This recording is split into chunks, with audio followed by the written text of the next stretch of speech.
Okay, so we've derived the Eddington luminosity. Let's write that again. It's 4 pi g MP c mass of the black hole divided by the scattering cross-section.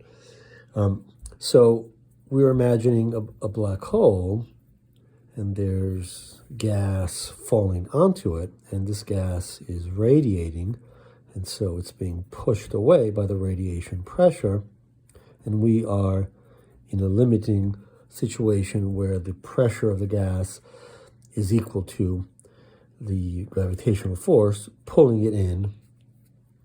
Well, they're not dimensionally the same thing, but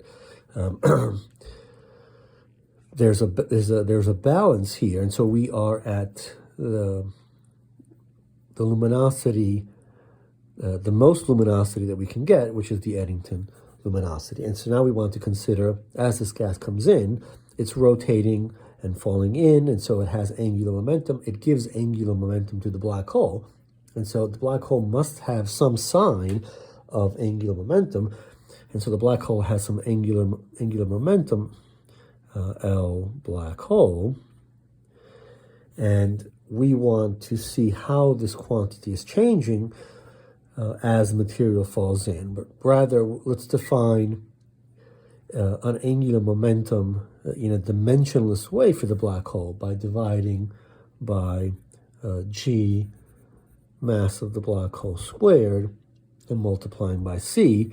We'll call this the dimensionless spin of the black hole. So this is an L black hole, angular momentum of the black hole, divided by some characteristic angular momentum for black holes. And let's just look at this dimensionally to make sure that we understand that this is a dimensionless quantity, and that this in fact has dimensions, because we're dividing this by this, and this must have dimensions of angular momentum. Let's make sure that's the case.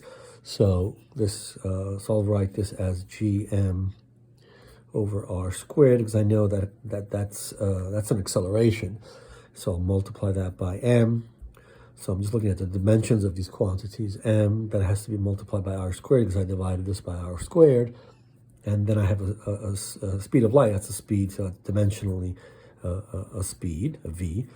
And so here we have v squared over r, because this is an acceleration and we're thinking of circular motion, right? So this is the acceleration, it's v squared over r. With dimensionally, it's the same.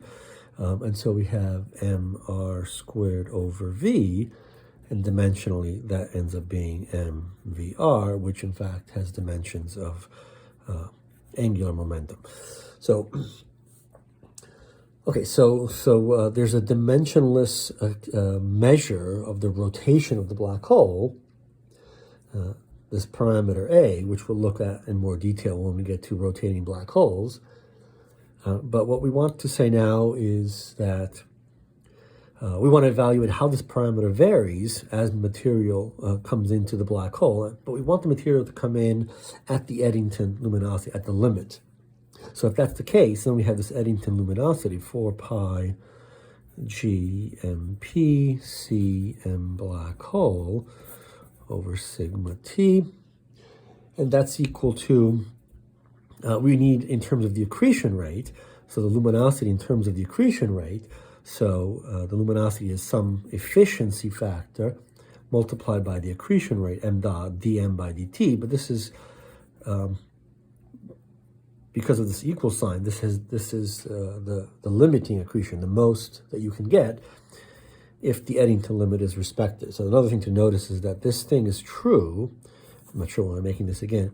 If material is coming in this way, and we've talked about material coming in accretion disks, and so maybe this limit should not be respected, it'll turn out that it seems to be respected. So that's kind of a surprising thing, that nature respects this limit. This is something that has sort of spherical symmetry. Okay, so in terms of the accretion rate, we have this relationship, and so we can say m dot Eddington is equal to 4 pi g MP M black hole, GMP sigma T eta times C. And another way of writing this is dm by dt. Right, there's the rate at which the mass is falling onto the black hole. And so little dm's, little parcels of gas, dm, fall onto the black hole, and they have angular momentum. And so they have an amount of angular momentum, dl. dl given to the black hole is dm times, so it's the amount of angular momentum that this dm has is mass times v times r, right? Mass times v times r. We need to know what is the velocity and what is the r value, right? This is going to be the edge of the accretion disk. So this is the amount of angular momentum, and so we'll be able to evaluate dl black hole by dt, how much the angular momentum changes for the black hole, and ultimately how much the spin parameter changes. So to do this, let's consider that for circular motion, a little parcel of a gas, dm, or an infinitesimal parcel, doesn't matter, v squared over r is equal to g times dm times the mass of the black hole. It's rotating in a circle around the black hole. That's just Newtonian analysis. So we get that v is gm black hole, right, familiar result, over r. And so dl black hole, the tiny amount of angular momentum given to the black hole as a result of the material accreting onto the black hole, is dm times v times r. This is v. So we have gm black hole, we divide by r, we take the square root, but we have to multiply by r as well. So we end up getting an r like this, and that's the square root. So, and then another thing to notice is that we sort of mentioned this about the inner edge of the disk depending on the mass of the black hole. The inner edge of the disk is proportional to the mass of the black hole, right? So this is a distance, or c squared. And so when the spin is very high and the material is rotating in the same direction as the black hole, the factor here is about 1.2. And when it's rotating in the opposite direction, the spin is very high, there's a factor of 9 here. And when there's no rotation, the inner edge of the disk is there's a factor of 6 here. But the main point is that it's some number, we're off by a factor of 10 if we ignore this number. And we can be off by at most a factor of 10, let's say. So let's evaluate dl black hole by dt. Right, so dl by dt is dm by dt. dm by dt times, well, let's go back to here. It's times v times r, which is, now we'll put this v in here, and then we'll put this thing for r, and overall we'll end up with, so what do we have? 4 pi